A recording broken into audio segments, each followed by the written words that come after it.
Muy buenas noches. También mis primeras palabras sean de agradecimiento a la universidad y especialmente al doctor Marcos Córdoba, que nos... ¿Se escucha bien? Que me permite también entrar en diálogo con ustedes y participar de este homenaje a este querido doctor Borda, a quien yo sí conocí personalmente. Me brindó una amistad extraordinaria cuando íbamos a almorzar juntos en el restaurante enfrente de su estudio. Hasta recordaba el vino que me gustaba. Cuento esto porque me parece tan demostrativo de la generosidad con la que este gran hombre nos brindó su amistad, sus conocimientos. Yo siempre digo que si alguien cumplió con aquellas maravillosas palabras de Jefferson, cuando decía que el conocimiento es como una vela prendida, no porque te sientes al lado mío y puedas leer conmigo, me estás quitando luz a mí. No me quitas luz, simplemente estamos compartiendo. Y eso es lo que hizo siempre el doctor Borda. Nunca se guardó nada para sí, para decir, esto me lo guardo yo porque con esto voy a tener poder sobre los demás. Entonces, yo sinceramente, cuando se empezó a pergeñar esta jornada, efectivamente no se hablaba que eran en homenaje al doctor Borda. Pero cuando me dijeron que eran en homenaje al doctor Borda, yo más contenta vine acá, además de, por supuesto, agradecer esta medalla, porque creo que si en un proceso de posible cambio del Código Civil a alguien tenemos que recordar, es al doctor Borda. Cuando yo pienso los grandes debates que tuvo el Código Civil con esos dos grandes colosos de nuestra ciencia, Vélez Sársfield y Alberdi, cuando pienso las cosas que le dijeron al doctor Borda con la ley 17711, su compañero de cámara, ese otro grande, el doctor Jan Vías, escribió un artículo donde decía que el 1113 era más peligroso que un mono con un palo en un bazar. Y está escrito eso. Entonces yo digo, pero si estos grandes colosos recibieron tamañas críticas y de parte de quién venían, ¿quién soy yo para creer que a nosotros no nos van a criticar el proyecto? Ninguno de nosotros está enamorado de ningún artículo que tiene este proyecto. Y como no estamos enamorados de ningún artículo, por eso siempre lo pusimos a disposición a medida que el código se iba haciendo, se iba discutiendo en todos los foros. Por lo tanto, sepan que mi único amor es mi marido, mis hijos y mis nietos. Y que yo me he juramentado que no perderé ningún amigo por este proyecto, se apruebe o no se apruebe. Yo he escuchado muchas veces a los escribanos preguntándoles si piden informes al registro de Estado Civil y Capacidad acerca de capacidad de las personas, que les resulta materialmente imposible con el argumento de que tendrían que pedir informes a todos los registros provinciales. Es importante entonces que se haya consignado el deber de anotarlo en la partida de nacimiento, porque me parece que a partir del proyecto formará parte de la función instrumentadora de los escribanos públicos el exigir, el pedir las partidas de nacimiento de las partes que van a celebrar, que van a ser parte en la escritura pública.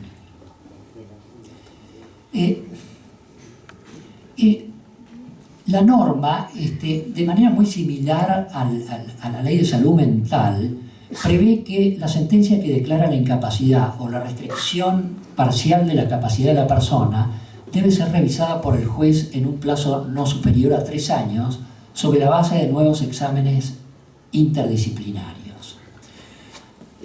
Yo tengo como la sensación que el texto no supera las actuales dudas que genera la Ley de Salud Mental acerca del alcance de uno de sus artículos, que establece que las declaraciones no pueden extenderse por más de 3 años. Yo tengo como la convicción que no es posible que en el marco del mismo proceso se pueda alterar la sentencia que declaró la incapacidad, por ejemplo, estableciendo la rehabilitación con el solo examen interdisciplinario. Por varios motivos. Primero, porque el examen interdisciplinario tiene relevante importancia en el llamado presupuesto biológico, pero la incidencia en la aptitud negocial del sujeto requiere ser complementada con amplitud de medios probatorios. Con lo que me parece que no puede ser esa la interpretación, porque afectaría el derecho de proceso. Cualquier rehabilitación de la declaración de incapacidad requeriría de un nuevo proceso. Tampoco me parece que pueda entenderse que los efectos de la declaración cesan de pleno derecho y que esto requeriría la promoción de un nuevo proceso y el interrogante de qué sucederá en el interín de este sujeto que habría quedado reintegrado a la plena capacidad por haber cesado ipso iure los efectos de la sentencia.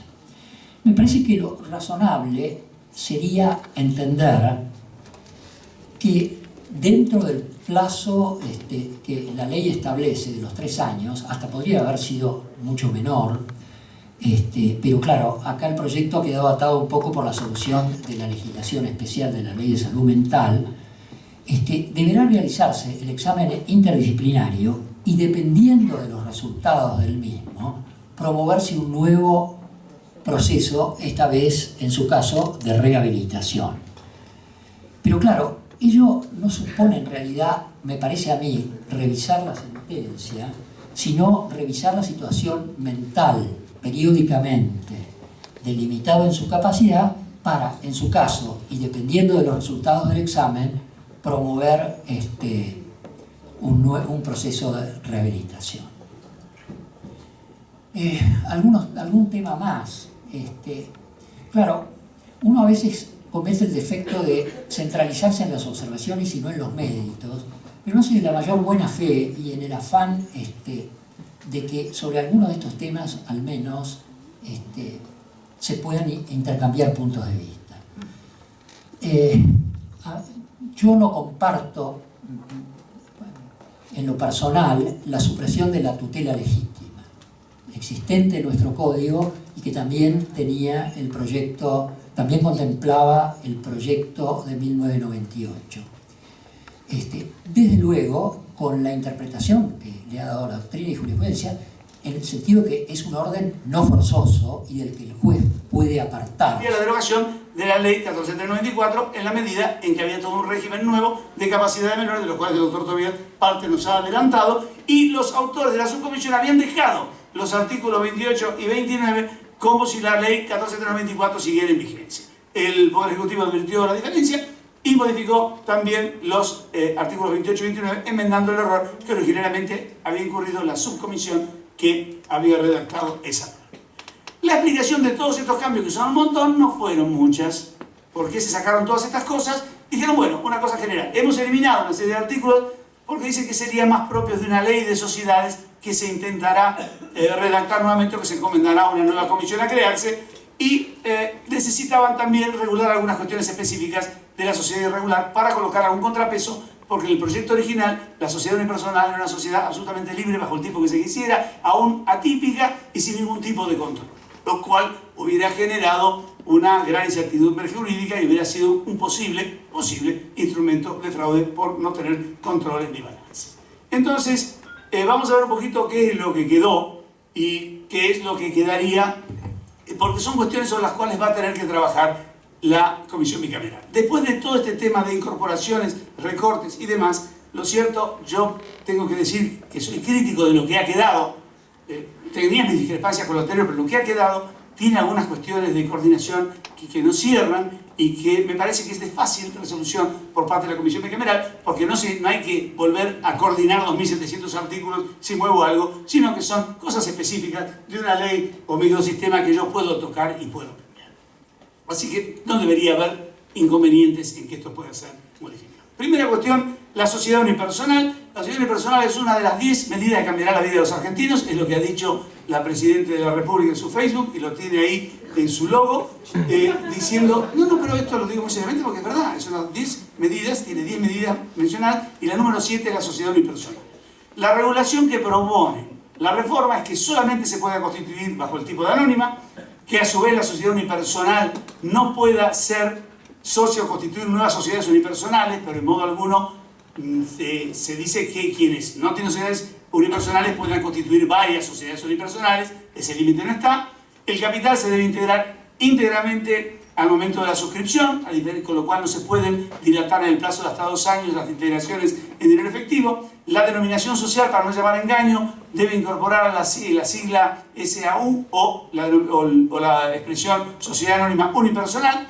Se la coloca dentro del artículo 299 sujeta a fiscalización estatal permanente y si es unipersonalidad derivada pueden pasar muchas cosas. Si la sociedad queda con un solo socio, primero, la ley elimina para siempre y en forma de tabla rasa, me parece un error esto, que la reducción al número de socios sea una causal disolutoria, y dispone la transformación de pleno derecho de las sociedades que sean sociedad en comandita simple, capital industria o sociedad en comandita por acciones en sociedad anónima, si queda con un número de socios, con una persona como número de socios y en el plazo de 3 meses no toman alguna solución, reconstruyen la pluralidad, transforman la sociedad, disuelven o lo que fuera. Con lo cual veremos si se puede transformar una sociedad de pleno derecho o no. Parecería que es una cosa ambiciosa porque la mañana siguiente no vamos a hacer una sociedad anónima con acciones, con estatuto o con lo que fuera si no lo teníamos. Pero también al tener esta descoordinación entre este nuevo artículo 94 bis con el artículo 1 de la ley, nos vamos a encontrar con que si las sociedades colectivas o las SRL quedan con un solo socio, seguirán siendo unipersonales como colectivas o de un solo socio. Pero aparte mejorarán su problema de responsabilidad de los socios, curiosamente, porque si viendo el contrato, podrían aún limitar su responsabilidad en caso de actuar frente al tercero. Me parece que este es un tema que habría que retocar un poquito. Aspectos registrales. En los aspectos registrales, al derogarse el Código de Comercio, los artículos 36 y 39, todo el régimen inscriptorio, que había una gran discusión si era aplicable al régimen societario o no, había que colocarlo en algún lado y por eso se incorporaron normas a la ley con las modificaciones de los artículos, si no recuerdo mal, 5 y 6, en los cuales se establecen el régimen inscriptorio, es decir, 20 días para presentar el documento o el acto constitutivo, ya no es más contrato porque también podría ser unipersonal, es decir, la declaración unilateral de voluntad puede crear un sujeto de derecho, 20 días para presentarlo, 30 días para completar el trámite, inscripción tardía solo si no hay oposición de parte, y si no hay mandatario, cualquier socio puede estar en la inscripción. Digamos que esta es una regulación para esto. El problema central es que al derogarse el Código de Comercio se elimina el registro público de comercio. Y en la ley se habla de un registro público, pero no se crea ningún registro público que lo reemplace.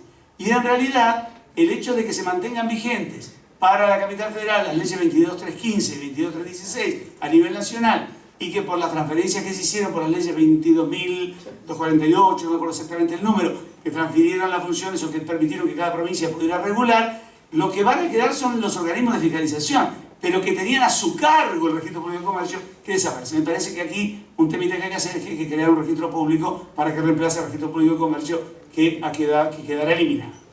La otra cuestión interesante es que se altera el régimen de nulidad. No en el aspecto principal de que se sigue considerando en cierta forma a la sociedad como un contrato plurilateral de organización, salvo en el caso de la sociedad unipersonal. Entonces, por ello es que el famoso tema de si el vínculo del socio está afectado por nulidad, pero no es el único socio, ni tampoco, o la prestación del socio no es esencial, esto no traerá la nulidad de la sociedad.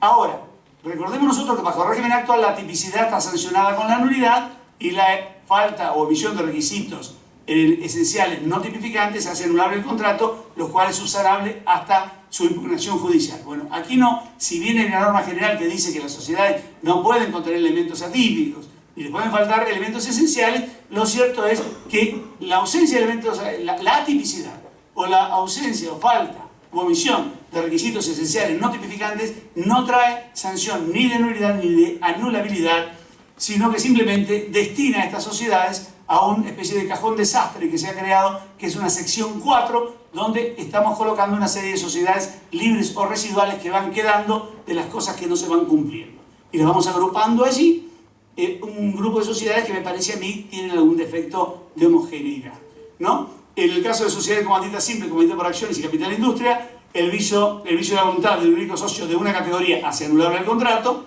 es decir, podría confirmarse mediante la subsanación, y se mantiene la sociedad de objeto ilícito, la sociedad de objeto lícito con actividad ilícita y la sociedad con objeto prohibido en razón del tipo. Esto no se toca, es decir, sigue manteniendo igual. La diferencia que va a haber, y que esto va a haber que buscar algún régimen de coordinación, es que desaparece del cuerpo principal del código, y también voy a decir que las conclusiones a las que llego y las cosas que voy a decir tienen algún carácter también provisional, en la medida que ha sido imposible. Les puedo garantizar que he hecho un esfuerzo enorme por tratar de aprenderme bien y entender la totalidad de los artículos para coordinarlos con la legislación especial. Es un tema que no se puede hacer en breve tiempo. Si puedo incluso tener algunas afirmaciones que son provisionales porque van a depender de lo que ocurre. Yo particularmente no encontré el régimen que hoy tiene el código de actos y hechos ilícitos, con lo cual este tema de objeto ilícito, actividad ilícita, la vinculación va a quedar un poco dependiendo más de la casuística, porque de lo que yo encontré en el código simplemente refiere a los actos ilícitos en el abuso del derecho en el artículo 10, en los actos vinculados a menores del 261, en la asimilación del 334 y 335, en la causa del contrato motivo ilícito, artículo 1014, disponiendo la nulidad, en la responsabilidad por incumplimiento, 1733, en el pago indebido, obtenido por medios ilícitos, con el derecho de retención. Y tampoco llaman los delitos, salvo el artículo 1179, como impedimento para la reparación del daño. El tema de la desaparición acá de actos y hechos ilícitos como una disciplina o una categoría y del delito civil, en este tema podría llegar a tener alguna cuestión que me parece que tendríamos que detenernos y tratar de mirar. Adiós a la irregularidad. Es decir, la reforma trae una cuestión que a mí me parece que